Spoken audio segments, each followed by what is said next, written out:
Disebut sebagai kota wali, Cirebon memiliki catatan tersendiri dalam sejarah persebaran Islam di Indonesia. Di pintu gerbang paling timur Provinsi Jawa Barat ini, keberadaan ikon budaya berupa keraton ikut mewarnai. Bahkan menjadi latar belakang kelahiran Pondok Pesantren Buntet Cirebon sebagai salah satu pusat studi Islam tradisional yang patut diperhitungkan. Syekh Muqayyim bin Abdul Hadi adalah seorang mufti atau penasihat agama yang menentang keras segala bentuk campur tangan Belanda terhadap penentuan kebijakan-kebijakan keraton. Pada tahun 1750, ia memutuskan untuk menepi dari hiruk-pikuk kekuasaan dan lebih memilih untuk menguatkan strategi dakwah keislaman secara langsung di tengah masyarakat. Melalui ijtihad sosok yang karib disapa Mbah Muqayyim inilah sejarah Pondok Pesantren Buntet Cirebon, Jawa Barat dimulai. Buntet diambil dari kata buntu, konon terinspirasi dari kisah penculikan putri Raja Galuh bernama Arumsari oleh makhluk buto ijo. Melalui sebabak pertempuran sengit, akhirnya suami Arumsari, yakni Pangeran Legawa, berhasil mengalahkan sang penculik. Anehnya, baik Pangeran Legawa maupun Putri Arumsari tidak mudah menemukan arah pulang. Semua jalan terlihat buntu. Diduga, di titik itulah pesantren Buntet kini berada. Dan sebetulnya pondok yang di sini itu setelah beliau dari yang pertama mendirikan, yaitu kalau dari posisi yang sekarang itu sekitar 1 kilo lah, itu di daerah Dawan Selak namanya. Di situ ada peninggalannya berupa kuburan santrinya yang meninggal dan dikubur di situ. Makanya dikenal dengan makam santri daerah situ itu. Nah, kenapa Mbah Muqayyim itu pindah? Ya karena ketidaksetujuan itu kemudian dikejar-kejar Belanda, sehingga kemudian pesantrennya dibakar. Maka kemudian Mbah Muqayyim pindah ke sini. Pondok Pesantren Buntet Cirebon, Jawa Barat tidak hanya menempa para calon penerus bangsa dengan sistem pendidikan tradisional berupa pembelajaran kitab kuning. Para santri juga bisa menempuh pendidikan formal dari tingkat ibtidaiyah, sanawiyah, aliyah, hingga disediakannya 2 kampus spesialis ilmu keperawatan dan pendidikan Islam. Khotimah, Elina, dan Aulia merupakan 3 dari ribuan santri yang mengenyam pendidikan di Pondok Pesantren Buntet. Hari-hari santriwati ini diisi dengan ragam kegiatan belajar dari mulai pendidikan formal di pagi hari, serta pendidikan tradisional pesantren di siang hingga malam hari tiba.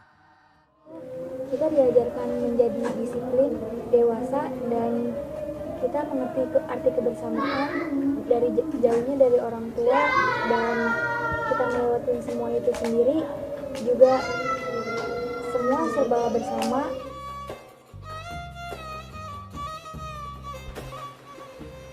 Tak afdol rasanya jika sebuah pesantren tak melengkapi dirinya dengan serangkaian misi dakwah.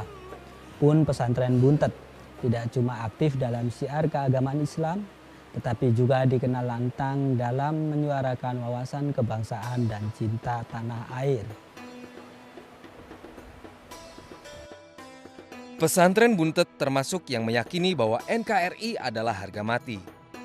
Tak ayal, para kiai di dalamnya pun mengamanatkan kepada santrinya agar terus merawat dan menumbuhkan rasa cinta kepada bangsa dan negara. Bahwa pesantren dengan bangsa, dengan negara itu tidak bisa dipisahkan. Khususnya adalah Islam. Sebab kita tahu semua bahwa justru yang membela, mempertahankan, dan berjuang untuk memerdekakan bangsa Indonesia adalah para kiai-kiai yang ada di pondok pesantren. Di era serba terbuka seperti hari ini, ancaman kebangsaan tidak hadir dalam bentuk rongrongan fisik.